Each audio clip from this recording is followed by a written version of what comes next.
Hey up, you lot out there watching for some more SCP. It's your boys, Red and Phil, here with Hey. more SCP. Don't you love SCP, Phil? I know you love SCP.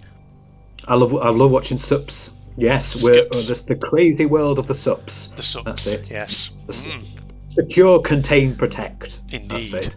That is what we like, and we've come to see some more because we'll probably be, I would reckon, about 86 by the time we finish all the I know, SCPs. we will. But I've got because they were thinking. I think the last time we saw it, they were thinking trying to get things for an SCP 9000. Oh, were they? Yeah. So by the time we get there, they'll probably be in something like 9100. Yeah, Yeah, probably.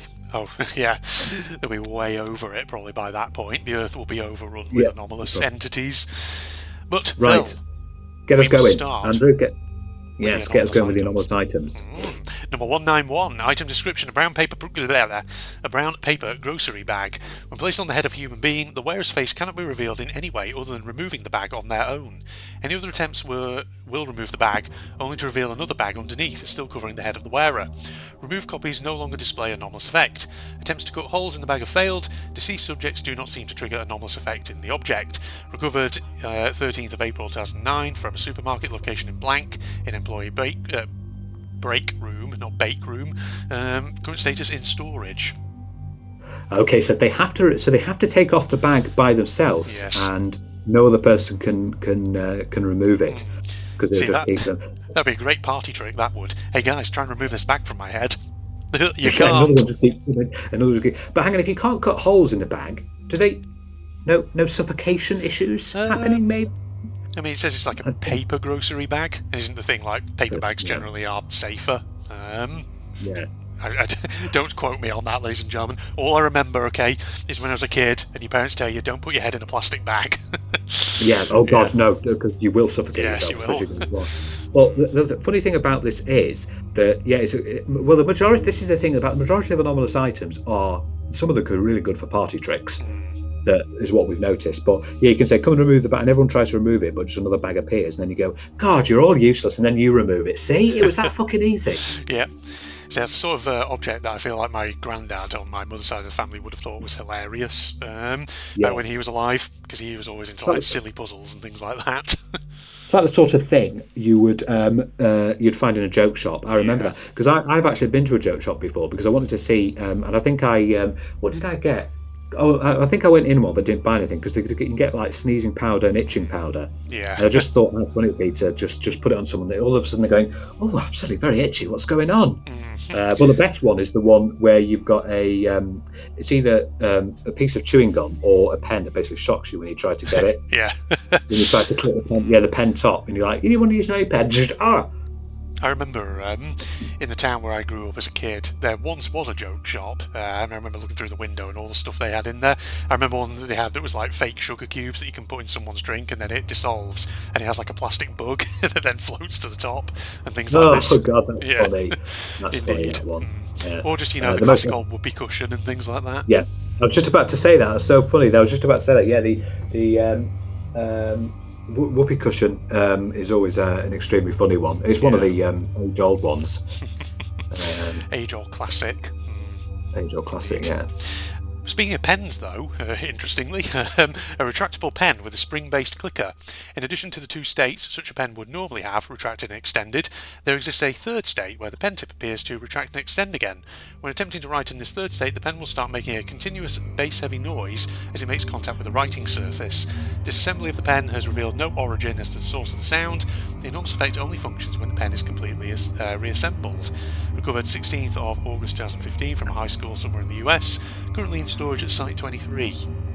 Oh, that's funny that we were talking about pens and one just appears. Yes. Um, So basically, so when you write with it, it's just like just this really heavy, yeah. bass-heavy noise. Or it would be great if it was like bass heavy to the point it was like boom, boom, boom. Oh yeah, beat. Let's get the beat on. Yeah, but only when it makes contact. Well, it says with the writing surface, so it could be any sort of writing surface. So it might not just be Yeah. if you put it to paper. You could just put it on a. Well, it needs to be something that you can write on. But I suppose you can write on anything really. Anything that you can write on a wall with a pen. So that could be a Yeah. writing surface. I think, yeah, it could Um, be anything, as long as it's in this weird third state with the clicker where it's like yes, that's the problem. retracting and extending again. It'll Yeah. work. But it's a funny. I think that's a funny little one. I've got to Yeah. say. Next one is a copper fountain in a public space outside Redacted. During the daytime, the fountain does not display any anomalous properties. However, at any point in the night after 22:30, when the fountain is not being observed, all coins at the bottom of the fountain will inexplicably disappear. Inexplicably, this will only occur if there are at least 1,945 centimetre cubed of water in the fountain. Okay. Recovered 16th of February 2000 something from somewhere in the Czech Republic. Currently disassembled in a Foundation-owned warehouse. Notes: the groundskeeper at the location of recovery was aware of the fountain's anomalous property, but didn't report it because it made his job easier. I sympathise, but still, with the length of time he's been exposed to the anomaly, I'd recommend a Class E amnestic for him, says Agent Blank. I'll look into clearing it with the Ethics Committee, and as for the people telling me they should receive full SCP status, it's a fountain that eats your coins, nothing more, says Dr. Ryken. Yeah, I agree, because it's not sentient, Yeah. so it doesn't really need to be an SCP. And there's All no- it would do, yeah. just dissolve the coins, which, yeah, I suppose does make it easier for if your janitor's like, oh, I don't have to clean it up. Well, what job? What's your job then? Come on, you've got to have something. Bloody hell, he's getting out of work, this guy. Indeed, this guy's gaming the system, he knows what to do. No. It's like it'd be funny if it happened to the Trevi Fountain. Even though the yeah. Trevi Fountain is not copper, but it's marble. I believe the Trevi Fountain's marble, isn't it? I think so, yeah. I know my old folks have been there when they visited Rome, and I feel like they've probably mentioned what it was made of. Hang on a minute, you went to Rome though with a work trip. Did you know? I went to Rome, but I didn't see the Trevi because where I was in Rome, I don't think it was close by. Yeah, and I didn't really have sufficient time to go and find it. Well, I think you should be shamed anyway for not going to see the Colosseum. Everyone should shame. Yeah, that's right, viewers. That's right, viewers. People who haven't seen Andrew's Sir episode. He actually went to Rome, would you believe, and didn't go and fucking see the Colosseum. I tried to go and see it, but although the streets were closed. There was something on. The street was closed, and I didn't have enough water. I was going to dehydrate and die. Phil basically, he's like, no excuse. If you're not a desiccated husk by the time you reach the Colosseum, I don't want to hear it. Yeah, you were crawling to the you were crawling. You right to the Colosseum. You're like, water, and they say, and someone just looked down at you and went, "What do you mean water? You've come to see a great thing. You don't need water." What a way to die. Just as you get one of the most famous, we're probably classed as one of the modern wonders of the world, and you just die at the foot of it. Well, the ancient wonders, indeed. No, it's not. It's not an ancient wonder. We've only got one ancient wonder left. No, well, I mean, it's ancient. It's from ancient times. The Colosseum. It's ancient. It is, but it's not actually classed as one of the ancient wonders of the world. Which is silly, it's- really, which because is it's a big weird. building. Yeah, it's a bit weird. Okay, on to the next one. Okay, silver wristwatch, which, when laid on any surface, will soft-boil an egg placed on it. No other anomalous properties recorded. Recovered as either 5th of March or 3rd of May, one of the other, sometime in 2000. Location recovery somewhere in New Mexico. Currently in the possession of Dr. Michael Blank for personal use. Notes: it's absolutely useless. However, it does make preparing lunch at work easier, so I have to wait to use the stove in the kitchen. No, you can't have it. It's mine, says Dr. Michael Blank. So that is a very it's a very specific little wristwatch. Yeah, it is. Soft boiled eggs. Well, great if you've got it and you forgot and your stove's not working. Oh shit! Oh well, hang on a minute. Wow. I mean, it's pretty straightforward. It does what it does. It does what it does, but it's very specific. It is. I feel like that's the case with a lot of these anomalous items. They have very specific things they do. Right. Don't know if does your audio just cut out over there, Phil? No, I'm still you're here. there. Sorry. It's just you went very silent. All of a sudden, I was like, "Oh God, did the Discord line go funny?" No, just go down. Still here. No. Okay, you're still there. An open case of 20 tubes of hair gel. Application of the hair gel to the scalp of any primate will cause hair to grow, recede, or change length until the primate's hair resembles a 1980s style mullet. Date of recovery 12th, either 8th of December or 12th of August. I think it's 12th of August because I think it's the American format. Yeah. I say that just because there was one above that wasn't, but it's always a bit confusing. Location recovery basement of blank barbershop. I'm going to butcher this pronunciation. Waxahachie, Texas. That's probably a pretty good representation of it. Yeah. Yeah. Current status in Site 17 storage. Notes: product appears to be mislabeled. All packaging indicates the product will give the user a 1950s pompadour. Oh, okay. Okay. so if it's any primate, that must include humans as well. Yeah, I'll include humans and apes then. Oh, come on! Oh, you've got to put that on a monkey. Oh, that would just imagine a monkey with a 1980s style. That would be so. Indeed. I know you can't really get close to monkeys, but let's say you accidentally go for a trip to the zoo and you just go and the monkey comes and you go and you just and you just try and get close to the monkey. Oh, oops! Just put a bit on the scalp. Oh, I didn't need to do that. Oops! And everyone watches as it just suddenly. Oh no! Harambe now has a mullet. Yeah, exactly. That'd be so funny. To be like the very sort of what was that sort of era? Like greasers, weren't they? I think Yeah, it's in America. Actually, yeah, because it's like we sort of associate greasers with the 50s, but to be honest, they're actually more of like an 80s vision of what the 50s was. Yeah, Grease itself. Yeah, Grease. And also Bully. Bully. Oh yeah, Bully, the video game. Yeah, because there was a clique in that called the Greasers. They had obviously a different clique. Bully is essentially GTA in a school environment. Indeed. That's right. I was going to say as well, you say it'd be hard to sort of put these on monkeys, but knowing the Foundation, they probably have access to like test subject monkeys, and they probably just tranquilise them and put a load of it on them. Oh, yeah, absolutely. The other type, because there's other types, but like lemurs. I think a lemur is a primate. Yeah, I think it is, isn't it?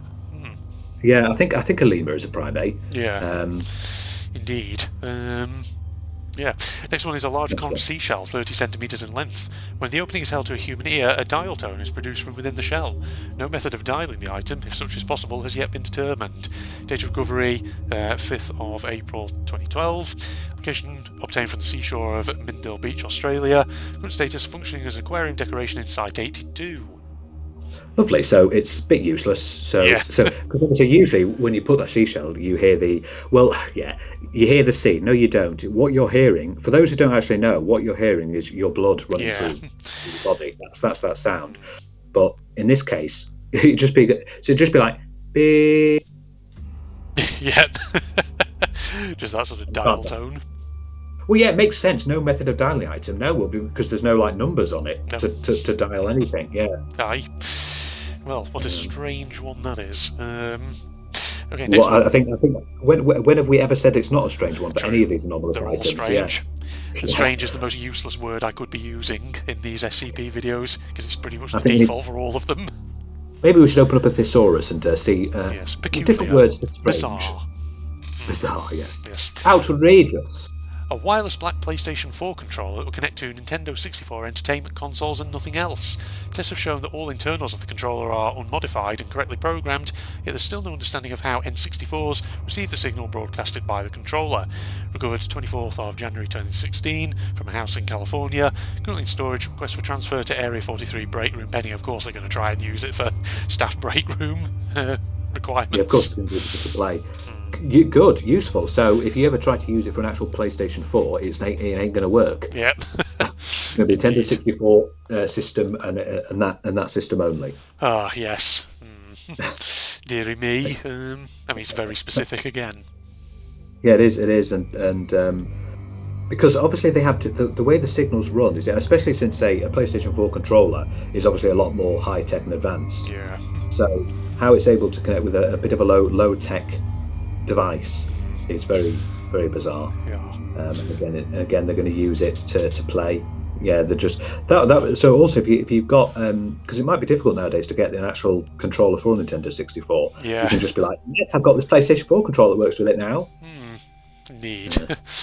Next one is a mundane hockey puck. Slides across all surfaces it is placed on, with no observable friction. Date of recovery, 4th of March 2016. Surrendered by the Ice Hockey Club of Darwin, Australia. Current status in storage. That's 2 we've had from Australia. We've had, most of them seem to be from the US, but yeah. So good. So that you'll never be able to keep it still. Basically, Nope. It will all. Actually, you know what? That's quite. I've got to say, it's a little bit topical, isn't it? Since we've got the old Winter Olympics on at the moment, yes, with the ice hockey and everything. But yeah, that is. So you can't put it on anything, even if you just rest it on the table, it's just going to go. I'm going to be honest, Phil. I've not actually been keeping up to date with the Winter Olympics at the moment. I have actually been watching a bit of it. It's been very interesting, actually, especially when you see all the the ski jumping. The ski jumping and like the tricks with the snowboards and everything. Oh, they're pretty cool. And the bobsleigh and what I don't understand is I've seen recently the the luge. Yeah. You can have a double luge. A double where luge. They're basically one's on top of the other. It's really funny. Wow. It's something we can have a little chat about actually because we are planning to do a SERP episode later on tomorrow. Yeah, we are. So maybe we'll have a chat about the old Winter Olympics and see what our thoughts are. Indeed. Yeah. Yes. I don't know why I said indeed so ominously just then. Indeed. Yeah, that was a bit creepy. Indeed. We're going to have a look at the Winter Olympics, aren't we, Andrew? Indeed. Yes. Excellent. A coverless book with 50 pages. When opened, it will display pages from different parts of different novels and books. There are no set patterns to what pages that appears in it. The pages will randomise again if book is closed and reopened. Covered sometime in 1988 from a bookshelf in a public library located in blank Hong Kong. Currently in storage. Okay, so I suppose it would be intriguing if you're just suddenly reading Harry Potter in it suddenly. Yeah. And then close it again. Oh, it seems to be the Lord of the Rings now. Indeed. I opened the next page and it was Mein Kampf by Adolf Hitler. Oh dear. Yeah. Oh, well, it would be, yeah, because it could be it could be anything. And then you just open it again, and it's my baby's first learning words. IT for dummies. Yeah, it could be anything. Yes, indeed. Well, yeah, that's a strange one, all right. But it also says there's no set pattern, so it could be. If you turn the page, it could be like the first, chapter 1 of Harry Potter, and then it is the next page is, this is like halfway through the Lord of the Rings book. Yeah, oh. There's no set pattern, no order, no logic. Yeah. Next one is a small white dresser. The upper drawer contains different assortment of items each time it is opened, usually consistent with mundane drawer clutter. Any items placed inside are no longer present when the drawer is closed and reopened. The lower drawer similarly shifts contents, but instead is always uniformly filled with a single substance or collection of identical objects. Previously observed examples include shale gravel, pine pitch, unmarked gold ingots, 1985 US pennies with identical scratches and surface features, 150 chrome steel objects of uncertain function, Bing cherries, and crushed woodwind reeds. Date of recovery 14th of October 2003 from blank during a raid on a known Marshall, Carter and Dark warehouse. Current status low risk anomalous item storage. Notes after brief testing, item was determined to be non-hazardous. Request for further testing as a possible disposal even for hazardous items is pending. Now, I believe Marshall, Carter and Dark are a bit of a mysterious company that seem to manufacture weird items. In almost every one of their items is anomalous as well. I believe. So the Foundation keep raiding their thing. There's there's all sorts of different organisations as well. Obviously, the one that's basically have you heard of the Foundation's big rivals, the Chaos? That's one of them. We've got things like a little company called Are We Cool Yet? And there's a Church of the Broken. What is it? Church of the Broken Serpent. That's it. Right. I've not heard of that one. Well, we'll come to the organisations that come alongside the Foundation. But good. So we've got a drawer that will get rid of stuff. But then, that's the upper drawer anyway. But the lower drawer just has all sorts of random things. Yeah. What's a Bing cherry? A type of cherry, I guess. Maybe. Because the only thing I know what Bing is the sound that Bell makes. Search engine. Or a search engine. Yeah. Search engine that no one uses. Sorry, Microsoft. Indeed. Yes. Just Bing it, Phil. What's a Bing cherry? Bing cherry on Bing. Yeah, that's it. Bing cherry. I'm curious. Open up a new tab, Andrew. What is a Bing cherry? I'm curious now. You want to know, do you? What is a Bing cherry? What is a Bing cherry? Bing cherry. Oh, here comes AI. Highly popular cultivar of the wild or sweet cherry, Prunus avium. Okay, so fine. Yeah. There you go. It's exactly what it says on the tin, Phil. Lovely. Well, there we go. That's the first set. Let's do one more set. Yeah. So we're on to the 200s now for anomalous items, would you believe? So, next one is a minor info hazard. Anything describing its physical appearance will automatically be redacted. Recovered 16th of April 2016 from Reykjavik, Iceland, currently in storage. Okay, so it can never be described because it will just be Yeah, info hazards are very strange because they do things. You've got info hazards, memetic hazards, and cognito hazards, I believe, Yeah. that all do like various different things. Yes. Some of them can be really deadly as well. This is just a plain one that just you can't describe it basically. Yep, basically. So that's probably why there's not much information on it Exactly. because they can't describe it. Yeah. Well, this next one we can describe. It's a karaoke machine. Anyone who talks in the microphone will have their voice changed to that of a Japanese teenage girl, with anything spoken or sung being automatically translated as well. The voice itself varies slightly from person to person. Recovered sometime in 2002 from a nightclub in Blank Prefecture. Currently stationed at Site 32's break room for recreation. You can sound like an anime girl.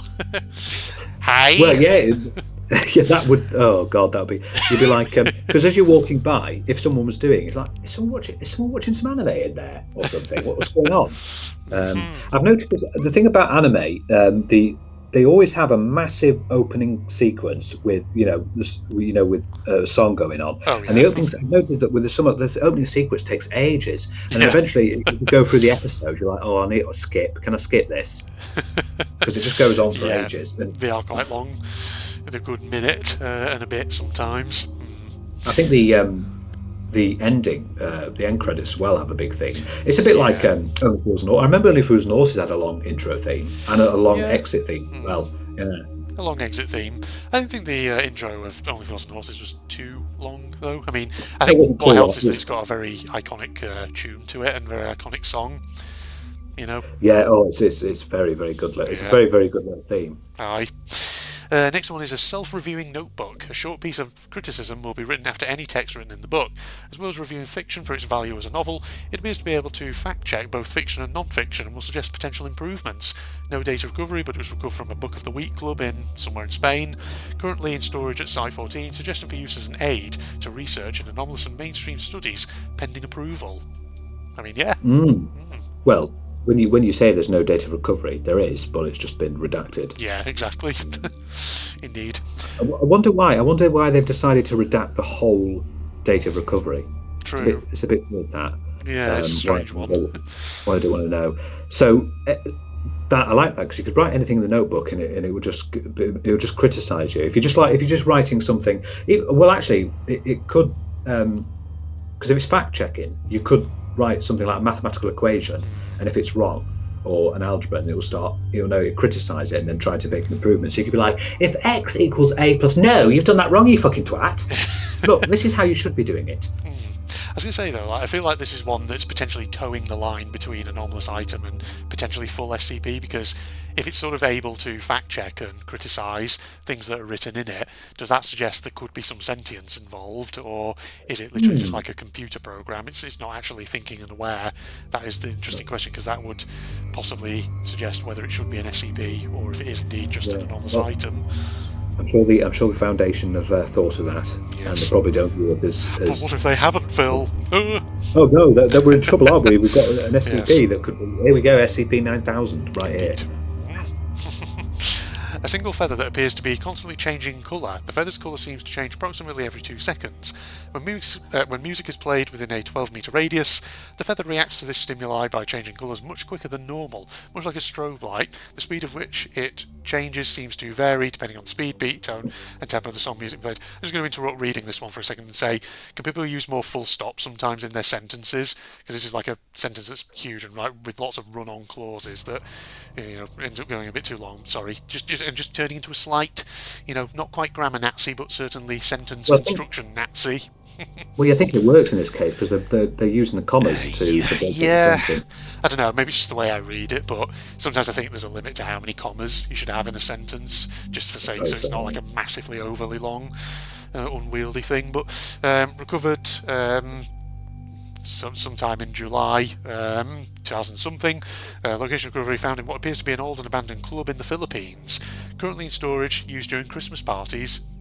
Nice. Yeah. Good. So we've got a feather that just changes colour, and I suppose you could view it as like a Christmas light, couldn't you? But it's just a feather that very much seems to act like a Christmas light, and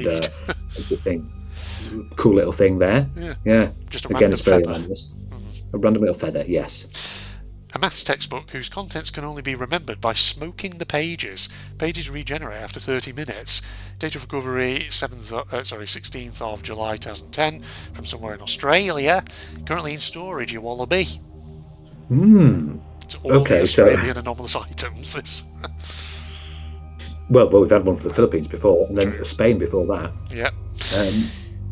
So you're not going to be able to understand anything in this textbook until you smoke the pages. What does that mean? What, smoking is in like smoking a cigarette, or just smoking you just burning it with a lighter? Unless you start, that would be smoking the pages if you burn it with a lighter or something. Yeah, I mean, does that count smoking, or is that just straight up burning it? I sort of read it as meaning like you kind of like roll up the pages and then literally smoke them like a cigarette, light them at one end. That's so good. So as soon as you're like, no, I don't understand this, and they'll. There we go. A plus B squared equals C squared then. Right. Nice. And they never disappear as well. Yeah. This next one's interesting. A man in his mid-30s capable of twirling any object on his index finger at extreme speeds, regardless of size, mass, chemical composition, or shape of said object in relation to his own body. He was recovered 6th of March 2012 from Sunderland, Massachusetts, currently in low-threat humanoid containment at Site 12. Right. Oh, there's a Sunderland in America. How about that? But actually, they've taken most of the places, I would say. Okay, this is another one where I'd be interested to think, okay, why is this guy classed as an anomalous item and not as a full-on SCP, considering it is a person? But don't know. Yeah, maybe he's not sentient enough. Well, he's a human, so he's going to be sentient to a certain. Well, he might not be a full human. You don't know. Well, he might not be actually. They must have a reason for that. Because normally, I see what you mean. They would put humanoids into the humanoid containment units, but just imagine that. So you could basically get like a mass, like a TV. They put a TV on his finger and just twirling it. The TV twirler. Yeah, that would be so weird, though, wouldn't it? Yes. Just you see this random man on his index finger twirling a TV, and like, how the fuck are you doing that? This is another one where, hey guys, check out my amazing party trick. Yeah, it is. God. Well, I mean, and maybe he's also not an SCP because he's not really much of a threat. It might be that too. Yeah. No. Indeed. A 4-ounce cup of blank brand applesauce, contents non-perishable, expiration date always matches current date, recovered 18th of June 2016 from Gold Hill, Oregon.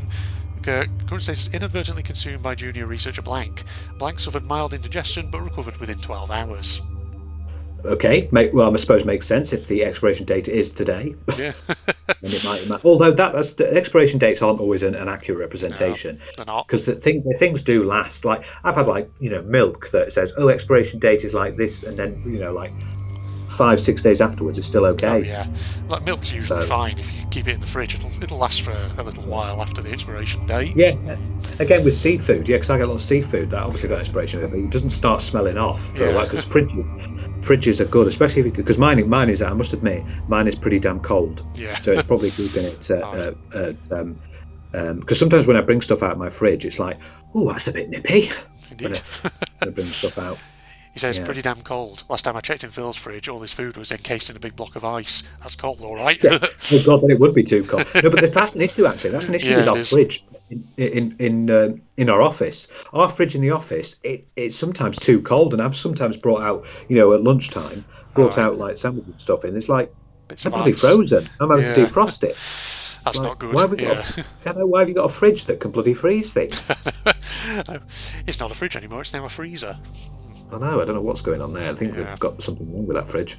Yeah, probably. Someone needs to have a look at it and adjust its temperature or something by the sound of it. Yeah, next one. A goldfish which produces a constant stream of fresh water from its mouth at the rate of 10.9 litres a second. Data recovery 10th of December 2016 from Roehampton, New South Wales. That's another Australian one. Current status forcibly imploded following a blockage in the drainage system for its tank. Oh dear. Oh, hang on. We had a goldfish last time. Yeah, we did. This time it's so if it's imploded, is it gone? Is that it now? Yeah, it's gone forever. I think it's just dead. Yeah, it's gone. By the sound of it. The last goldfish was one that could explode, but it reassembled itself. Yeah, if I remember. But this one just. So it's basically like what's that thing? The bullet shrimp or something. The one that can. it would basically forcibly shoot out a stream of water to get its prey. I think it's something like the mantis shrimp or the bullet shrimp or something like that. So it's very similar to that in a way. Yeah, I know the one you mean. Just can't remember the name of it. Indeed. A 3D jigsaw sphere whose pieces, when disassembled, form two identical copies of the same sphere. Lost pieces of an individual sphere will occasionally be found inside another sphere when disassembling it. Date of recovery 3rd of July 2016 from Borough, New South Wales. Was there just an Australian writer who suddenly just decided one day to add a ton of new entries? Current status: initially 3 completed puzzles were recovered. The pieces for 15 more were found inside those spheres. Further testing has resulted in the construction of 4 additional whole spheres. Oh, it's a bit of sphereception Yes. going on here. Sphere after sphere after sphere. I know it'll be very confusing as well. Hang on, how can you do a jigsaw on a sphere? Because it would be very difficult to put it all around. Yeah, I see what it means. 2D things. Yeah, I think there are such things as like 3D jigsaws, but I think they are quite challenging to do because you have to like balance everything, so it stays together. Yeah. Indeed. Okay. And the final anomalous item for this particular video, a cube constructed of concrete which will produce a sap from the blank tree every 2 to 4 hours. Sap has been tested but has proven to have no anomalous properties. Recovered sometime in 1998, 20th of whenever, from somewhere in Switzerland. Currently in storage of not Area 01 but Site 17 with weekly cleaning from janitorial crews. Personnel under security level of 2 should not be permitted near the object following the near destruction of the object by Dr. James Wright. Note, I'm surprised that the sap has no anomalous properties. I mean, where does it come from? How is the sap made? Maybe it's a hidden form of teleportation, says Dr. Houston. Maybe maybe so, Dr. Houston, but maybe we have a problem. Yes. Oh, Dr. Houston, we can make funny things out of your name. Indeed. Ooh. So many jokes and japes. This Foundation employee probably has had that joke a million times from every employee. Well, if you start going through the SCPs and you start realising that some of the doctors do have funny names. Yeah. Also, we don't know what tree it's coming from here. No. It could be anything: a birch tree, an oak tree, a sweetie tree, a money tree, of course, because everyone says that money grows on trees. Yeah. Absolutely. So the money tree. The family tree. Sap has been tested. Have you eaten it? Because I wouldn't go around eating stuff that's come out of a strange tree. I assume they just mean like they've analysed it to try and determine what kind of sap it is. Yeah. Or they've just thrown a D class in there. Maybe. Yeah. Just a giant pool of sap and they throw someone in it. Hey, test this out. I must admit, every time you read these, yes, they may have been violent criminals, most of the D class, but my god, some SCPs I get lucky with because they don't do much, but some where they just get ripped, annihilated. It's just you've got to feel sorry for them. In this situation, you might think maybe it's best that you just did go to jail. Yeah. Also, what's the sort of how do SCP Foundation decide that these violent criminals come to them and not stay in jail? That's a good question. There's probably, I don't know, I wouldn't be surprised if there's an article somewhere on here that talks about D-class in more detail. Yeah, how they get obtained. Because in some scenarios, they're still getting locked up, so they're still in essentially a prison. But the problem is, at least in an actual prison, you may get shanked or beaten up. At least most of the life you'll be okay. Whereas if you get run the SCP Foundation, you may have a horrific, awful, monumentally bad SCP such as SCP-682, who will maul you to death. Yeah. Indeed. So D-class, lowest of the low in the Foundation.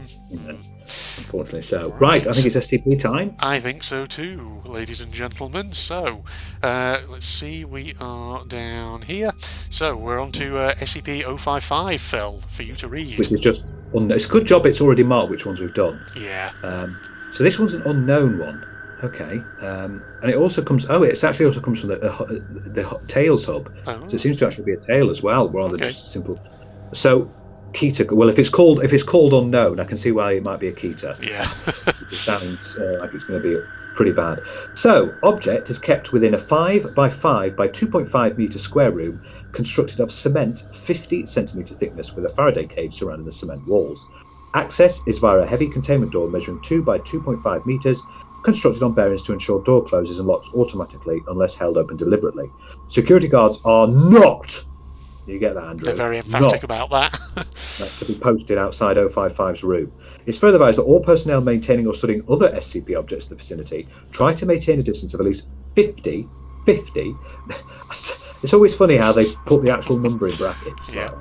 Meters from the geometric centre of the room, as long as this is reasonably practical. Okay. For a Keter object, the containment procedures don't seem massive. Usually, I've noticed that Keter usually have huge containment procedures, but it didn't seem that much of this one. Okay, so it is a self-keeping secret, or anti-meme, or meme, as we like to call it here. Anti-meme. Information about 055's physical appearance, as well as its nature, behaviour, and origins, is self-classifying. So, to clarify, how Site-19 originally acquired 055 is unknown. When SCP-055 was obtained by whom is unknown. SCP-055's physical appearance is, Andrew? Unknown. Unknown. You say everything's just unknown. Yes. It is not indescribable or invisible. Individuals are perfectly capable of entering 055's container and observing it, taking mental or written notes, making sketches, taking photographs, and even making some audio-video recordings. An extensive log of such observations on file. However, information about 055's physical appearance leaks out of a human mind soon after such an observation. Individuals tasked with describing 055 always find their minds wandering and lose interest in the task. Individuals tasked with sketching a copy of photograph 055 are unable to remember what the photograph looks like, as are researchers overseeing these tests. Security personnel have observed 055 by closed-circuit television cameras emerge after a full shift, exhausted and effectively amnesiac about the effects of the previous hours. Weird. Very weird, this one. Very much. It's very.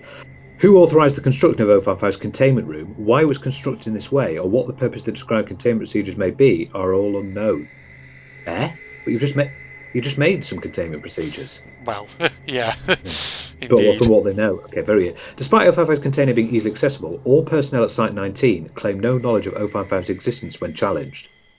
Okay, so it's strange. All of these facts are periodically rediscovered, usually by chance readers of this file, causing a great deal of alarm. This state of concern lasts minutes at most before the matter is simply forgotten about. So it's basically something that you know, but then you just suddenly don't know, but then you know again. So basically everyone in this facility probably has like a moment every day where they suddenly think, oh shit, what's this SCP? Oh wait, no, I've just forgotten what it is. So it's weird. A great deal of scientific data has been recorded from 055, but cannot be studied. Why? Because it's bloody unknown. That's why. Indeed. At least one attempt has been made to destroy 055, or possibly move a containment to Site-19 to another site, meeting failure for reasons unknown. Unknown again. It's all unknown. 055 may present a major physical threat, and indeed may have killed many hundreds of personnel, and we would not know it. Certainly it presents a gigantic mimetic or mental threat, hence its key to classification. Because you don't know. Yeah, you know what it does. Yeah. Document 055-1, Analysis of SCP-055. The author puts forward the hypothesis that 055 was never formally acquired by blank, and is in fact an autonomous or remotely controlled agent inserted at Site-19 by an unidentified third party for one or all of the following purposes: to silently observe or interfere with activities at Site-19, to silently observe or interfere with activities at other SCP locations, to silently observe or interfere with activities of humanity worldwide, to silently observe or interfere with other SCP objects, to silently observe or interfere with blank. No action to counter any of the potential threats is suggested, or indeed theoretically possible. Addendum A. Hey, if this thing really is an anti-meme, why doesn't the fact that it's an anti-meme get wiped? We must be wrong about that somehow. Wait a minute, what if we were to keep notes about it? About what it isn't? Would we remember those? Bartholomew Hughes from the NSA. That's a good question, actually. Yes. If you can't write what it is. Yeah. Write about what it isn't. Okay. Document 055-2, report of Dr. John Marachek. Security Team 19-055-127BXE was successfully able to enter 055's container and ascertain the appearance and, to some degree, the nature of the object. Notes were taken according to the project methodology, see blank, after which the container was sealed again. Excerpt from a transcript of personal debriefing follows. Oh, you know what it's time for? It's time for Phil's Voices. Okay, I'm going to need to ask you some questions about number 55 now. Number what? SCP Object 55, the object you just examined. I don't know what you're talking about. I don't think we have a 55. Okay then, blank. I'd like to tell me what you've been doing for the past 2 hours. What? I don't know. Okay then, do you remember that we all agreed that it wasn't spherical? That wasn't... Oh right, it isn't round at all. Object 55 isn't round. So you remember it now? Well, no, I mean, I don't know what it is, but I know there is one. It's something you can't remember, and it's not a sphere. Wait a minute. What's not a sphere? Object 55. Object what? Doc, do you remember agreeing that something wasn't shaped like a sphere? Oh, right. Okay, so it seems like describing things that it isn't does seem to be working. Yeah. It appears to be possible to remember what 055 is not, negations of fact, and to repeatedly deduce its existence from these memories. Personnel involved in survey 19055112-BXE report moderate levels of disorientation, psychological trauma associated with cycles of repeated memory forgetfulness of 055. However, no long-term behavioural health problems were observed, and psych assessments of survey personnel show consistent reports of this distress fading over time. Recommendations. It may be worthwhile to push at least one staff member capable of remembering the existence of 055 to each critical site. Interesting. Okay. Yes. Yeah. So it's like... So it's something that you just can't understand. Yeah. So I guess this is literally an author who thought, let's just take that sort of, that basic idea of the fear of the unknown and just literally like distill that right down to its essence. Like, you genuinely do not know what this is. Yeah, but if you describe what it isn't, it seems to work. Also, just scroll down to the bottom. Yeah. There's like an additional thing there. What's that? We need to talk about 55. Is this a story? It might be, yeah. Yeah, we can read this as well if you want. Okay, it seems to be a story about 55. Can I smoke? That's an interesting voice. This time, the receptionist narrows her eyes at Marion. No, she says, no, you can't smoke anywhere on Site 200. Just because it's an administration building doesn't mean we don't have lungs or labour law. Marion noticed the exasperation on the young woman's face. I've asked you that before, haven't I? Twice in the last quarter hour, the receptionist says. You must really need a smoke. She's genuinely puzzled at the repeated question, and she's doing a bad job of concealing her puzzlement. You think this is like Memento, don't you? Marion offers charitably. You think I have no long-term memory, and if I stay in one place for too long, I forget why I'm there. The receptionist is only just old enough to remember that film. I guess? Marion smiles sympathetically and shakes her head. It's nothing so simple. Minutes pass. She toys obsessively with a lighter. She's turning 50 this year and slowly greying, well on her way out of petite towards little old lady.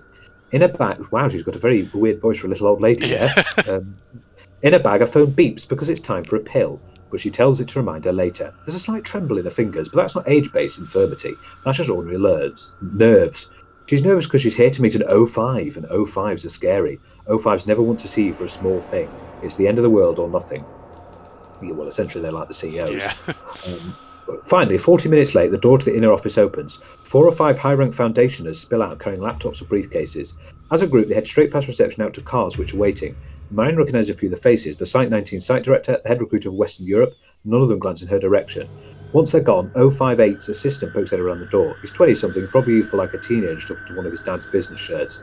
His haircut is barely regulation. In one hand he holds a tablet computer showing his boss's day planner. It's packed. The man evidently does not sleep. Marion, you can come through now. He definitely sounds like a 20-something. Yeah. The office door closes behind them with an unusually heavy mechanical clunk, as if the whole thing is part of a machine built into the office walls. While Marion takes the indicated chair and sets her bag down, the assistant turn does some confusing additional things to the door, causing it to make several further strange noises.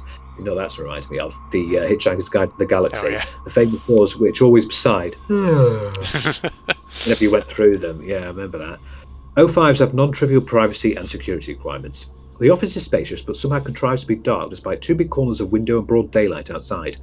The walls are all bookshelves and dark wood panelling, perfectly stylish, but a style from the 90s, a little worn and not yet old enough to be fashionable again. As for the fellow behind the desk, well, an 05 never looks like you imagine. Marion takes a deep breath. So what's the topic? All I got was the meeting invitation, no agenda or subject. I mean, an 05 says jump, you jump, but looking to her right, she noticed the assistant, without saying anything or making any undue noise, has set his tablet on his table, produced a gun and aimed it at her head. Marion stops talking. She sits still in a chair for a while, absorbing the change of pace, letting her heart rate rise to a hummingbird's and then start to flatten again. Oh, this just suddenly got dark. Yep. Okay, she hazards. She licks her lips and grips the arms rest, otherwise staying perfectly still, waiting for another prompt. The assistant's face is totally neutral now, like this is just how meetings go. Maybe it is for people up here.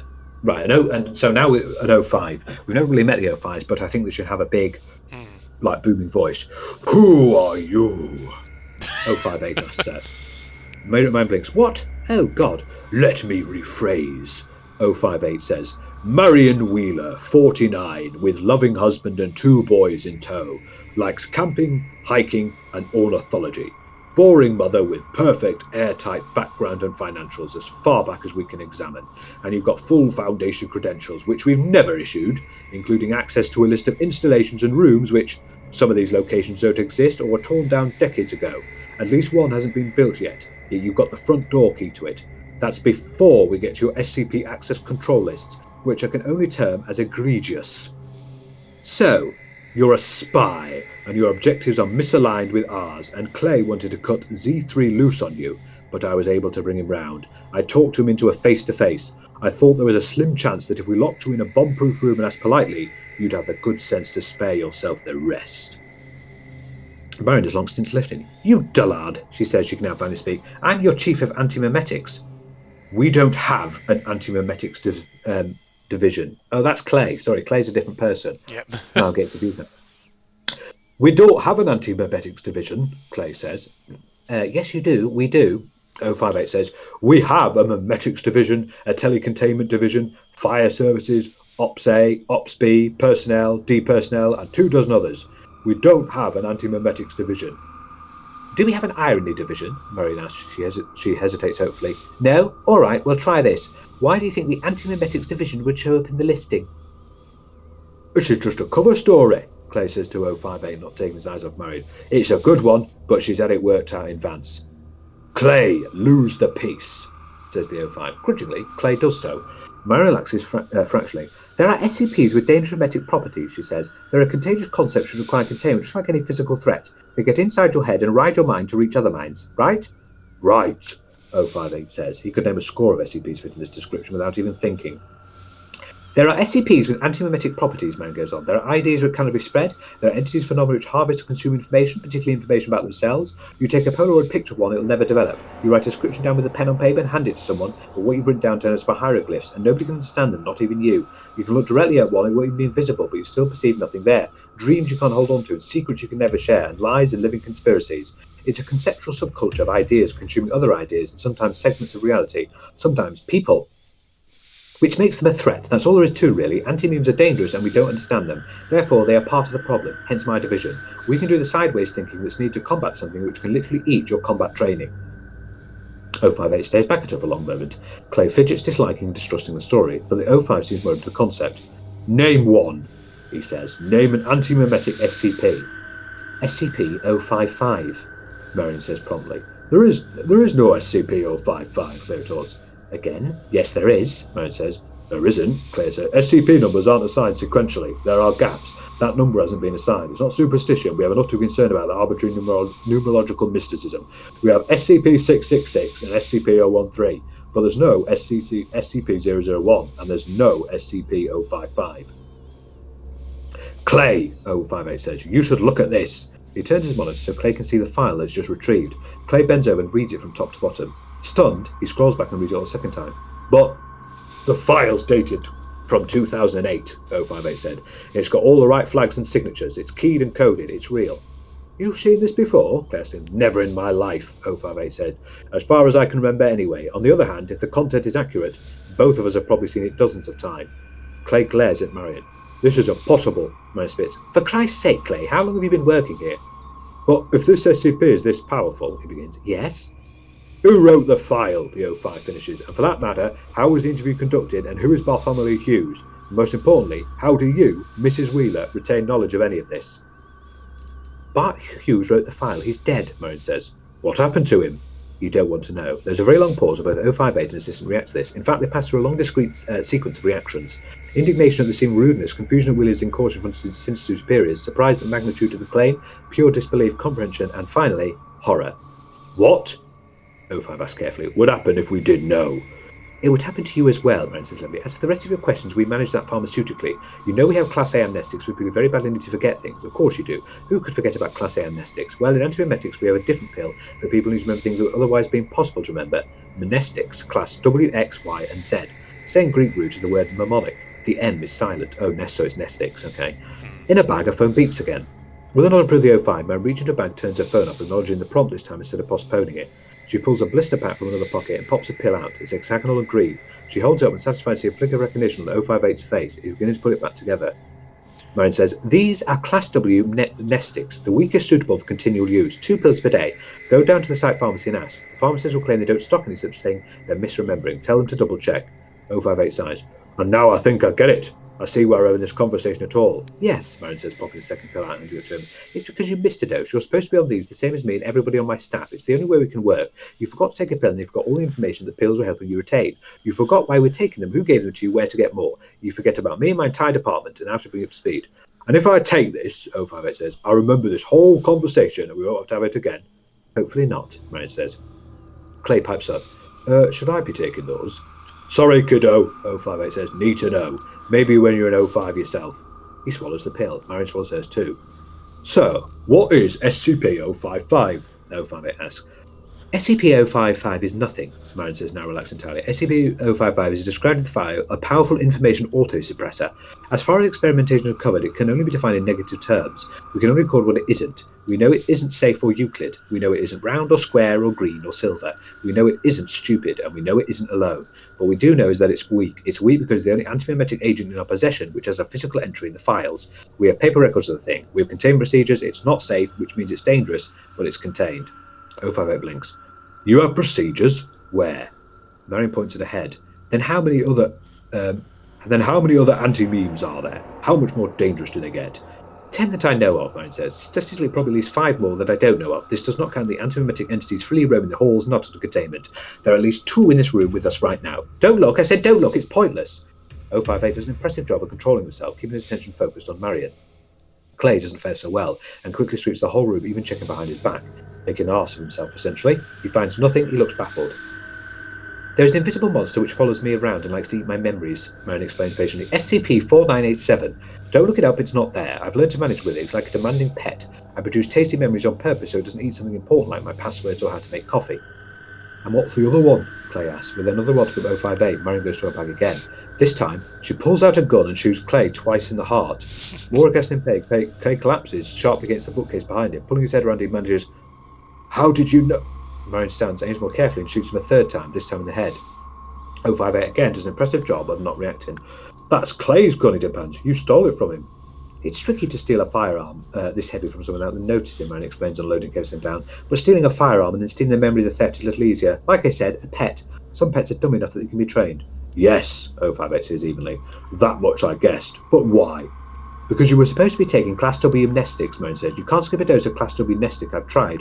You can't postpone a dose, but you can't forget unless someone actively prevents you from taking it. There's only one person get close enough to you to do that, and that's your assistant. And remember when I asked how long you've been working here? He didn't answer. 058 said, I thought you were being rhetorical. He doesn't work here, Marion. He's an anti-meme. Since when do you have an assistant? You don't have an assistant, Brent. Look at this office. It's got one desk. You've got a receptionist outside. She's the one who screens your calls and schedules your meetings. Where does Claven sit? Where does he fit? Don't blame yourself. You're human. And these things are redaction incarnate. You need to think like a space alien to get around them. 05 asks a question which in any other workplace would be absurd. Is he dead? Maybe, Marion says. I can put his corpse in our research queue and we'll see what we can see when we open him up. There's a duality here, though. They're like parallel universes sharing the same space. It's conceptual versus concrete, figurative versus physical. It's very unusual for things to cross over. I didn't know what Clay was, but he had a human body, which instantly makes him weird, even by our standards. As ever, the search for stalemate continues. I will let you know if we get any closer. Any side effects of these pills? 058 asks. Nausea and dramatically increased risk of pancreatic cancer, Marion says. And very bad dreams. That was a good story. I like that one. It was interesting. This 055 is very bizarre, isn't it? Yeah. So basically, 2 things that stood out to me. I like the twist of actually revealing Clay is the anti-meme in the room and that needs killing. So, yeah.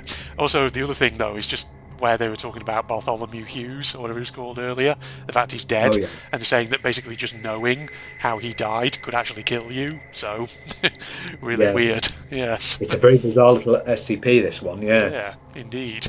Technically, it has a link now to another article, Introductory Anti-Memetics, but... the problem is it probably going to keep going and going and going. Yeah, it probably will. Well, this was your little cross-link for this episode, ladies and gentlemen, but we want to get back to the SCPs themselves, so that's quite a good one. Phil's done a lot of reading there, so hats off to you, Phil. Yeah, that was a fair chunk, wasn't it? Yeah, it was. Well, we're on now to SCP-056, A Beautiful Person. So this is Euclid. Special containment procedures. 056 is to be kept in a room of its choosing, with whatever furnishings it expresses desire for. Level 1 personnel and above may interact with 056 at any time they choose, for a time length not exceeding 2 hours. The subject is to be guarded by a minimum of 3 security staff at all times, with shift changes every 4 hours. Each guard is to be armed with non-lethal tranquilizer pistols, loaded with no less than 1,500 microliters of cyclopyrrolone tranquilizer. Any irregularities in personnel and staff developed by extended exposure to 056 will result in psychological examination and relocation to site, data expunged. The subject is to be allowed access to any object it desires, with the exceptions of weapons, communication devices, an internet connection, and other SCP objects. It may wander in research sector blank as it wills, but never allowed access to floors with exits. In the event of an emergency, or if 056 becomes violent, it is to be subdued and contained within its rooms if possible. At no time should personnel attempt to harm 056. See Addendum 2B. Okay. So, let's see what it actually is. 056 is a being of variable size, gender and appearance, which changes in response to the environment around it, especially in regards to living and sentient beings. Its most common form is of a handsome man in his middle 20s, dressed in a garb of similar appearance to that of the personnel guarding it, but of a higher quality and aesthetic value. However, it has been recorded as taking these forms: a large well-groomed Labrador Retriever when exposed to Dr. Blank's dog, a woman of similar appearance to famous actress Scarlett Johansson when passing by a group of younger female staff, a female doctor in a white lab coat when speaking with various researchers. When asked to take an IQ test, the subject scored nearly 30 points higher than the highest scoring researcher available, a male bodybuilder who was able to lift nearly 250 kilograms twice on a bench press machine in the sector's gym. This was 30 kilograms heavier than the strongest security guard's maximum at the time. A couch of extremely pleasing aesthetic value when left alone in the subject's room. These changes will generally occur the moment all people in the area lose focus on the subject, which occurs immediately upon exposure to a new object or person, see Addendum 3. Filming these changes has proved inconsequential, as any viewing the tapes or feed suffer the same momentary confusion. Clothing will also change during this time, though 056 has yet to manifest any sort of tools or weapons. It is theoretically impossible to view 056's original or natural form. When left in an empty concrete cell and under closed-loop video surveillance, it took on the form of a higher quality camera, and appeared to monitor the camera watching it. Further attempts to yield its natural form discovered that, when alone, it had no readable life signs, including body temperature, heartbeat or weight. It is assumed by researchers that it could not exist without any sort of perception. Personnel in contact with the subject often report feeling jealous or unsatisfied, yet will often give a great deal of both positive and negative attention to 056, which can be predicted by their personality types. Security staff will often claim that they wish to follow the subject's commands, even if they dislike it or its current form, while researchers in extended contact with it will often try to argue and verbally abuse it, which usually results in the subject sending them out in shame. 056 is quite capable of speech, and can apparently communicate in any language, verbal or not, and has shown fluency in over 200 dialects, including those invented by cryptographers and hobbyists. It frequently treats the staff around it with disdain, though is generally willing to do whatever is asked of it, so long as the inquiring does so in a submissive way. It expresses interest in magazines, fashion, automobiles, theoretical science, sports, and a multitude of other subjects, usually expressing greater knowledge and understanding of the topic than the person communicating with it. Personnel will generally become angry, disenchanted or disgusted with 056 after speaking with it for great lengths of time, though they will try to speak with it again if possible. When questioned about other SCPs, it showed fear and occasionally hatred, and refused to speak about any of them, even objects classified as safe. Okay, so it's a very aloof entity that is basically cleverer than you. Always try to be better than what it finds. Yes. Ooh, interesting thing, isn't it? So, the additional subject was found to be working for the clothing design company Redacted after an unusual number of homicides, suicides and mental breakdowns of other models when working around 056. When Class E personnel attempted to detain it, their mannerisms provoked it to change into what appeared to be the form of data expunged, resulting in the deaths of 17 agents and 10 civilians. The incident was covered up by claiming an employee suffering from psychopathy brought a firearm to work and attacked other workers. Okay. Addendum 1. Those with level 4 above clearance refer to Document 956-0. Document 956-0, audio recording of first encounter with 056. Begin tape. Alright, do I have to do voices now? Yeah, you never do voices. Yeah, I never do. Yeah. Hey, listen up, whatever you are. You're under arrest for murder. No, go away. Clicking noises. Agent has drawn his weapon. You need to come with us right now. You don't want to do that, you stupid little man. Expressions of surprise, presumably from onlookers. The fuck? It looks just like data expunged. Gunshots and screaming. Tape ends. Addendum 2-A. See document 956-1. Behavioural testing for SCP-056. Testing procedures. Data expunged. Addendum 2B. Results. 1 male D-class personnel armed with knife. Intent to harm subject. Subject appeared as a lean, fit man of approximately 20 years of age. Subject proceeded to disarm and kill personnel. 1 female Class D personnel bearing a bottle of fine wine. Intent to offer subject gift. Subject appeared as a beautiful woman, accepted the gift and upon tasting, spit it back in the personnel's face before waving her away. 2 Class D personnel, both male and female, carrying nothing and intending nothing. Subject appeared as a beautiful woman in a well-tailored business suit. Examined both personnel, then dismissed them. 10 Class D personnel, all male, intending and carrying nothing. Subject appeared as a beautiful woman dressed in a low-cut red dress. After approximately 10 minutes, all personnel began showing signs of irritation, and 5 minutes later broke out in fighting. Subject waved them away after watching them for 7 minutes. 1 female level 4 personnel voted to be best-looking woman on facility, carried nothing, intended nothing. Subject appeared as an extremely aesthetically pleasing woman and displayed a large lexicon and understanding of management skills. Spoke to personnel for nearly 90 minutes until personnel became infuriated and left the room. Addendum 3, note from Dr. Kenneth. I was recently informed that 056 has repeatedly requested access to the internet.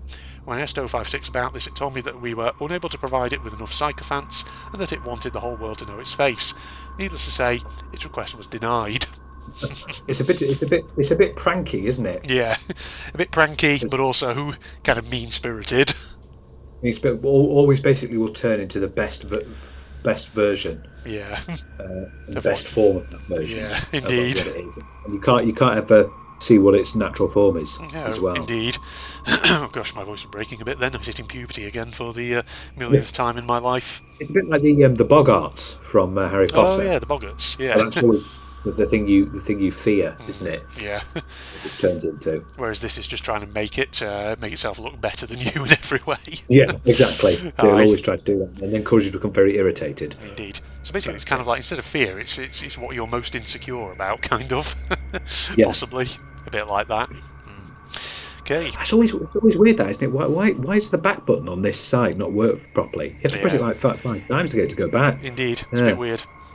Okay, we're on 057 now, the daily grind. Okay. We get to 100. Yeah. Okay, safe. Ooh, we got a nice safe one. We've gone through all of them because Keita was first. You had a Euclid. Yeah. Now we've got Site 57 has been constructed to facilitate 057. Oh, that's a bit ironic, isn't it? That Site 57 is containing SCP-057. Has been constructed to facilitate 057 as relocation is not feasible. It's highly improbable any outside knowledge of the artifact exists based on the circumstance of discovery, and thus security is of minimal concern. No containment procedures are required other than the prevention of unauthorized access. All research will be delegated to Dr. Lewis and Dr. Wollaston unless further specified. Due to the irretrievability of those placed inside 057, access will be granted with the approval of no fewer than 2 members of 05. Oh God, you need the big cheeses to give you access in this one. Right. 057 is a subterranean chamber with an approximate cylindrical height of 3 meters and a diameter of 18 meters. Artifact is comprised of impenetrable slate-coloured stone. Inside the chamber, dozens of parallelepiped monoliths extended from the ceiling that slide in various directions while 057 is active. It was discovered several meters below blank on blank by blank during the construction of a secure containment enclosure for SCP blank. Consequently, SCP blank was assigned an odd location at site blank. An entrance to the chamber is located on the northeast side. When a human enters, the door shuts, and the walls inside the chamber move in such a way as to require the subject's constant attention to maintain a safe course through the artifact. The monoliths slowly open and close until the subject either surrenders or exhausts itself, at which time 057 crushes them and reverts to its original inactive state after a period of approximately 20 seconds. This process lasts only as long as the subject inside 057 is alive and has proven to take days. Extended testing proposed to gauge the limits of the artifact have been discouraged. All tests on animals, machines, and cadavers are proven futile. Only a living, breathing human being is able to initiate this process upon entering 057. Okay, oh, so good. it's horrible. You have to keep moving, otherwise you won't go. No wonder it requires 2 members of 05 to actually authorise people going into it. Yeah, that's quite scary. Oh no, we've got an incident report. 057-1. During the excavation of the artifact, a worker employed by the Foundation for the unearthing process entered the chamber without permission at roughly 12. That's already a bad start. If you're doing anything without permission in the SCP Foundation, oh god, You're screwed. Yeah, you might as well throw your life away. Indeed. At roughly 12:57 a.m. on blank blank blank. Upon entering the artifact, the door shut and a dull rumble began to emanate from the chamber. Standard lockdown procedure was initiated and all personnel in the vicinity were evacuated. A remote-operated vehicle, an ROV, was deployed in order to safely determine the cause of the event to gauge any possible threat of 057. Aside from the rumbling noises produced in the event, no anomalous effects outside the artifact were observed. At 4:32 a.m. the following day, 057 suddenly shut down and returned to its original state as the door shifted back into its open position. At 5:32 a.m. the area was declared safe and the excavation process was completed without further incident. The worker in question was never recovered. Of course. Yeah. Because he did something he shouldn't have done. Yes. Experiment log time. Let's see what we've got on this one. Yeah. So, a controlled experiment for the purpose of exploring the interior of 057 was requested by Drs. Lewis and Wollaston on blank blank blank and approved shortly thereafter by the 05 Council. D1021 was equipped with a radio able to send and receive transmissions to and from the doctors. Upon entering the chamber, the artifact behaved as expected, with the door abruptly shutting behind D1021. The following is transcript of communication between Dr. Lewis, Dr. Wollaston, and D1021. Oh, it's places again. Okay, how to do this? Hey, you did tell me door were closed. Can you open it again? This place gives me EBGBs. Negative. Please proceed as advised and describe your surroundings. Okay, well, a bunch of stone columns in here, and they keep rearranging their positions. D102. Oh, hang on, that's Dr. Wollaston. It's not Dr. Lewis now. Hey up, truck, D1021. What's your status? Everyone's a northerner. The damn columns snuck up on me. They're moving around and raging themselves, so they... What is it? The columns behind me are closing up. One's head of me is spreading out. I don't like this. Machine door anymore. It's like a bit inaudible there. Dr. Lewis is the posh one for someone. Stay calm, move with the columns, and you'll be fine. If I stand still, they'll crush me. I have to keep moving, or they'll crush me. We've got 17 seconds of silence. 1, 2, 3. No, we're not going to do that. I won't do that. How long are we going to be in here? It'll be over soon. You're doing fine. Just keep moving. See, Dr. Watson's a bit more of an energetic normal. Yes. Or if I'm trapped in here, I'm trapped and they're going to crush me in. D1, hey, listen, get a hold of yourself. The columns will eventually lead you to an exit. Please relax and continue. So he calms down noticeably. So there's an exit. Thank God I was scared there for a second that I'd never fucking that stupid whatever he just said is a pile of wank. So we'll get rid of that stuff. Yeah, keep it up and you'll be right as rain. You're doing a great job. You'll have no trouble making parole once the sissy's over. Oh, they always do that, don't they? Yeah. They like to say you're going to have parole. No, they're not. They're not getting parole. The experiment continues without incident for another 41 minutes. At this point, D1021 becomes notably stressed again. I saw how big this place is from the outside. Am I going in a circle? Negative. Continue to proceed through the opening columns. You should find the... There is no fucking exit. You bastard sons of bitches trapped me in here. Now I'm fucking trapped. You are not trapped, D1021. Continue to the exit or you'll be forced to what? There's nothing you can do to me. I'm going to fucking die. I'm going to die. D1021. Panicking will only exacerbate your situation. Focus! D1021 breaks into tears. He continues to cry for the next 2 hours as he makes his way through the columns and does not reply to any questions. Eventually, the crying ceases. Jesus Christ, crying for 2 hours. Yeah. Sure, this is it. I'm going to die. I guess I'll just stop and close my eyes. Maybe it won't be so bad. I can't. D1021 continues to repeat this for several minutes. Eventually, he trails off, falls silent. D1021? D1021 stops in his tracks, breathing slowly but heavily. Faint sobbing is audible. D1021, proceed through the room as advised. D01, gentle sobbing abruptly cuts off. Brief, loud cracking and snapping sounds heard before the transmission is lost. Strangely, D1021 did not report any sightings of the remains of the excavation worker lost in event 057-1.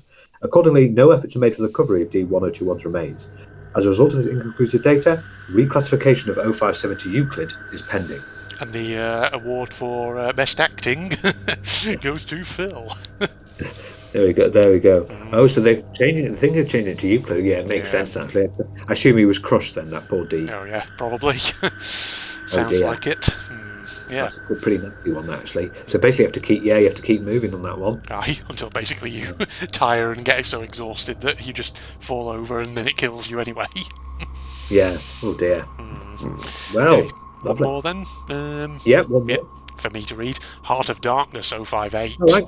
Oh, hang on a minute. That's very familiar, isn't it? There was Yeah. a book they used to read, wasn't it? It's funny they Yeah, used to land on that one. Joseph Yeah. Conrad book. Yeah, it's a classic novel. Indeed, this is another Keter one, or Keter, however you want to pronounce it. 058 is to be kept in isolation in a 5 metre by 5 metre by 5 metre containment chamber at all times. Walls are to be constructed of 3 metre, 10 foot of reinforced heat-resistant steel, backed with a further 10 metres of reinforced concrete, or 33 feet. SCP-058 is to be fed a live cow every 3 days. Maintenance is to be conducted every 60 minutes while 058 is dormant, and every 15 minutes when 058 is active. Under no circumstances is 058 to be allowed out of its containment area. 058 is to be audio recorded at all times. No personnel to listen to 058 for more than 30 minutes at a time. That's interesting, that's actually a link, it looks like a story. In case of escape, a facility is to be considered compromised and detonation of on-site nuclear weaponry is to commence. To date, 058 has been responsible for the death of at least 149 Class D personnel and 14 agents at its current site. Okay, so it has quite the kill count. It does, doesn't it? Jeez, that's pretty nasty. Yeah. Weird they have to be cows, but there we go. Indeed. 058 resembles a bovine heart, with 4 arthropod-like legs used primarily for movement and 4 tentacles of adjustable length covered with razor-sharp spines. It has a single sharp stinger on its rear, where the hole for the superior vena cava would be in a typical organ. 058's tentacles can be whipped to a distance of 3.2 metres or 10.5 feet at speeds in excess of 320 km an hour or 200 miles an hour. 058 is extremely hostile and will use every opportunity afforded to it to inflict damage on its surroundings. 058 has been shown to be highly resilient to trauma and should be approached with caution even when apparently incapacitated. 058 is highly mobile and capable of rapid movement on both horizontal and vertical surfaces. It has been recorded reaching a speed of approximately 90 km an hour or 55 miles an hour in short bursts, covering distances up to 200 metres or 656 feet, and has the ability to accelerate from 0 to 90 km an hour, 55 miles an hour, in less than 2 seconds. It has been shown to use its tentacles for increased leverage and stability, as well as utilising them to pull itself to other surfaces at high speeds. 058 speaks in a human voice, though no method of producing sound has been observed in its physiology. It speaks with vocal tone and accent of an elderly British male with a slight lisp and deep voice. 058 talks constantly, regardless of conditions. Even when attacking, 058's voice and pace of speech are unchanged. The speech of 058 lacks any detectable correlation to events, persons, or exterior locations involved with 058. See transcript of interview 058-04. Okay. Ooh. So it's basically a heart that can whip out some tentacles and go really fast. And it apparently speaks in the voice of an elderly British male with a slight lisp. Now you've got that, because it looks like there's an interview, so you'll know how it speaks. Indeed, I'm going to have to do elderly British male with a lisp, apparently. 058 was first encountered at Site Blank as it came out of data expunged. 058 was extremely hostile and appeared to be very agitated. Initially, 058 attacked Site Blank, which resulted in the death of Blank faculty and Blank agents. 058 went on to attack the nearby town of Blank, resulting in the death of over redacted citizens and the destruction of 70% of the surrounding buildings. Post-breach analysis determined a majority of the deaths are attributable to fire and fire-related injuries, resulting from a widespread of stinger fluid by 058 from a large structure. This also blamed for a majority of structural damage. Blank by 058 accounts for only 8% of total deaths, with major evidence data expunged. 058 was finally contained after being crushed and incapacitated by a large amount of masonry from a building that had collapsed on top of it. 058 was then extracted and transported to Blank by agents and MTF teams. 058 was contained at Blank for 3 weeks, during which it made minimal attempts to move, attributed both to physical damage and bloating from Blank during the initial breach incident. Testing during this period was limited, with 058 still maintaining a high threat level even in its impaired state. 058 breached containment on blank blank blank during an attempted transfer to an SCP containment site, causing multiple deaths and injuries. 058 was eventually incapacitated by Agent Blank, who managed to subdue 058 by running it over with an M1 tank, pinning it beneath the armoured vehicle. 058 was subsequently secured and transported to armed Biocontainment Area 14. Oh, good. So they've been having issues with even getting hold of it. Yes, Yeah. indeed. Addendum.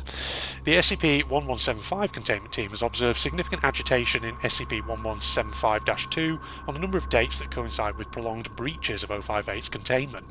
Additionally, personnel assigned to sorry, voice going a bit, AI-2471-GH2's maintenance have reported inexplicable heart palpitations during similar timeframes. Investigation into possible connections is pending RAISI approval. Okay, here's the interview transcript. Okay, 058-04. So, elderly British male with a slight lisp. I had dreamed of the queen wonders that lived inside the hearts of love and silent treatment of all the elderly that I knew were once whole. What is your name? I think the revelations of all that the holy told to the unwise in the dreams of cold embers in sunlight that fade across... Okay, that lisp is going to annoy me, I'm going to ditch that immediately. That fade across lakes of black blood and snakes that eat the loaves of children from lamb trees in autumn. What is your name? Endless suffering is the woe of ignorant men who never lack to seek the depth of their own hearts and only see the wealth of a poor world suffering to flay its own back in knife wounds of silver and brutal gladness. Where are you from? The nightmare is a dream to the nameless slug that wanders across minefield and the remains of deer and kings. Oh, personnel D-067 says, man, this is some creepy ass. D-076 cuts off into screaming. No shade of shadows in all honest blinks that sought through the bile of newborn plagues. Instant warmth as a mother's milk and dreams before anything was ever evil. Personnel D-067 continues screaming. Let him go. In seconds the sun is beating like drums in all hearts eat the ear of noise. Still screaming, but now his scream is cut short abruptly. The sensual violence of lust is all the assurance you will ever need to know the worth of life. Okay. Ooh, it's very, very profound, isn't it? Also, what's going on here? Why are you reading the actions? You should be doing the actions like I was doing. I should be, shouldn't I? Okay, That's well, great. I assume he's basically using his tentacles to whip the guy to death, so it's probably like, whoosh, whoosh, like that. Who knows? Yeah. But yeah, because it's one of the things he carries on talking even when he's attacking. Yeah, he does. Yeah, very creepy little one, that one. Yeah. So I kind of wonder, because a lot of what he's sort of saying, like on one level it sounds profound, but also at the same time it's kind of nonsense. So on one level, does he actually understand the language it's talking, or is it... I forget the numbering, but I know there's an SCP that appeared in Containment Breach that was like a reptilian creature that can impersonate human speech, but obviously it doesn't necessarily understand what it's saying, it just impersonates. So I'm wondering if this is sort of similar. This probably is similar because it doesn't seem, because it's not answering the questions. Yeah, so. It doesn't seem to really make any sense, indeed. So, okay, well that was a slightly spooky one. That one, it fell. It was, wasn't it? Yeah, there you go. Indeed. Well, do you think we'll wrap that one up there in that case? Yeah. I think we will wrap up, but we do our usual thing before we leave. Yes. And which we thought was the creepiest or the strangest one. Yeah. So you start. What did you... It's hard to choose, actually, because these are all kind of spooky in different ways. Because 055 is spooky simply because you don't know what it is. Whereas the daily grind is actually quite horrible because it's like, once you're trapped in there, that's it. You can keep running around, but eventually you'll die of exhaustion, and then it'll grind you up. But the Heart of Darkness is just flat out, murderous. So... Yeah. Yeah. So you've got to choose one. I've got to choose one. Probably, I think I might go with 057, the grind. The grind, okay. Yeah, I think I'll say that. I mean, out of all of them, 056 is a beautiful person, isn't he? It's not deadly, it's just annoying and irritating. Of course, just when it comes to the better version of yourself or better version of whatever. But yeah, some of them were really quite nasty. And the unknown one is, okay, I don't think it's completely over the top scary because you may not know much about it, but it's not like causing massive issues. Yeah. But I understand with you, the daily grind. Yes. That one's, well, which would I choose?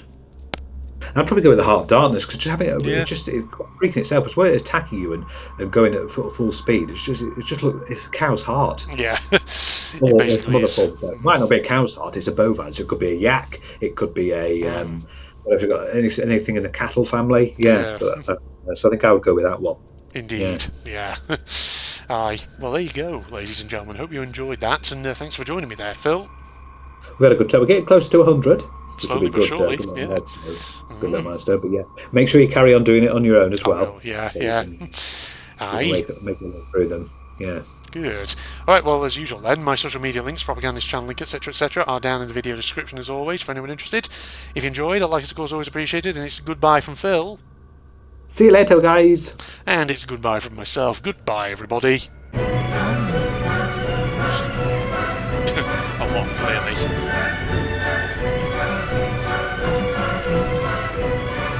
Well, do you reckon we'll go in there at some point? I imagine so. Do this thing? Yeah, that did. That's Central Square. Unknown city. Home of the Great Ones. Protected by the giant guardians of stone. Earthquakes and harvesting. Temporary Oh, well, that's not a good sign. I've seen the name Kadath before. Kadath. I think that one's familiar. I'm pretty sure that is a Lovecraft location, isn't it, in the dream cycle? I think it is. But they also mentioned Nyarlathotep.